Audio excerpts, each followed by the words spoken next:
আমাদের এই ডিভিশনাল লেভেলের বিভিন্ন কর্মকর্তাদের সাথে আমাদের একটা মত বিনিময় সভা। এখানে আমাদের এই এলাকার কিভাবে সমস্যাগুলি আলোচনা হয়েছে এবং এই কিভাবে এগুলি সমাধান করা যায়, এগুলি মেইনলি আমাদের ডিসকাশনের ভিতরে ছিল আইন শৃঙ্খলা এবং কৃষি। যেহেতু আমি এই দুইটা মন্ত্রণালয়ের দায়িত্বে আছি, এইটার উপরে তাছাড়াও অন্যান্য সমস্যাগুলো আলোচনা হয়েছে এবং ওই আলোচনা যে সমস্যাগুলি আছে ওগুলি আমি অন্যান্য উপদেষ্টার কাছে আমি পৌঁছে দিই। এই ব্যাপারে আলোচনা এখন পরিস্থিতি মোটামুটি স্বাভাবিক অবস্থায় আছে। এখন তারাও আর কাঁটাতালে বেড়া নির্মাণ করতেছে না, এখন একটা অবস্থায় আছে, স্থিতি অবস্থায় আছে। প্লাস আমরাও বলছি যে আগামী মাসে বিজেপি এবং বিএসএফ এর ডিজি পর্যায়ে একটা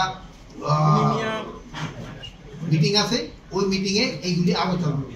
তবে আমি বলছি যে আপনারা জানেন যেহেতু আমাকে কিছু অসম চুক্তি করা হয়েছে, এগুলি নিয়ে আলোচনা হবে এবং আমরা আমাদের মন্ত্রণালয়ের ক্ষেত্রে আমরা একটা চিঠিও দিচ্ছি যেগুলি অসম আছে ওইগুলি কিভাবে সমস্যাটা সমাধান করে। মাননীয় উপদেষ্টা, আমরা একটা জানতে চাই, কাটা দিব আপনাদের নাম।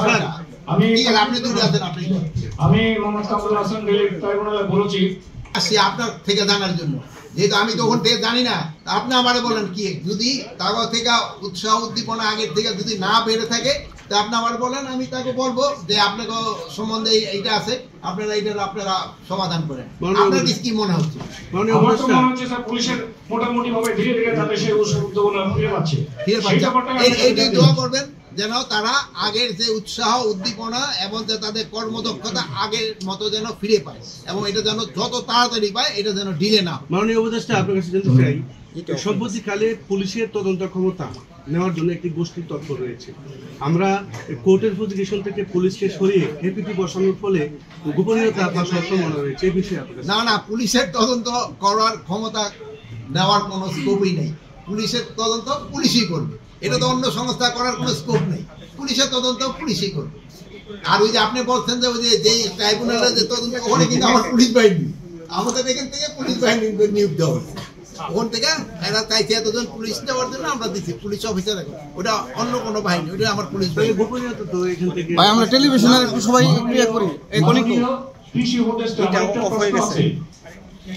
মাননীয় কৃষি উপদেষ্টা আপনার দৃষ্টি আকর্ষণ করছি। হ্যাঁ বলেন। মাননীয় কৃষি উপদেষ্টা, ময়মনসিংহের সারের গুদামে তীব্র সংকট, চাহিদার তুলনায় সার মজুদ নেই।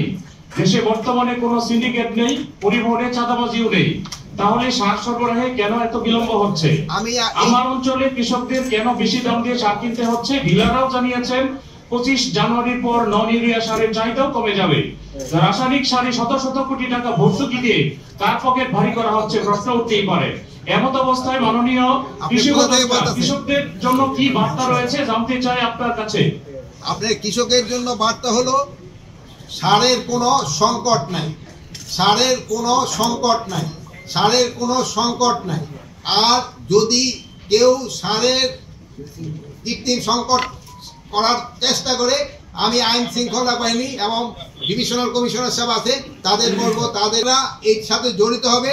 তাদের এই দেখবেন এই আগামী মাসে থেকে তাদের ডিলারশিপও চলে যাবে। তাদের কোনো অবস্থায় তাদের ছাড় দেওয়া হবে না, কোনো অবস্থায় ছাড় দেওয়া হবে না। আর আপনি বলবেন কৃষকদের এটা আশ্বস্ত করবেন, যেটা নিয়ে আমাদের দেশের প্রাণ কৃষকরা তারা যেন ছাড় পায়। এবং আমি আপনাদের কাছে বলে যাচ্ছি তারা অবশ্যই ছাড় পাবে এবং যেই ন্যায্য মূল্যে তারা ছাড় পাবে।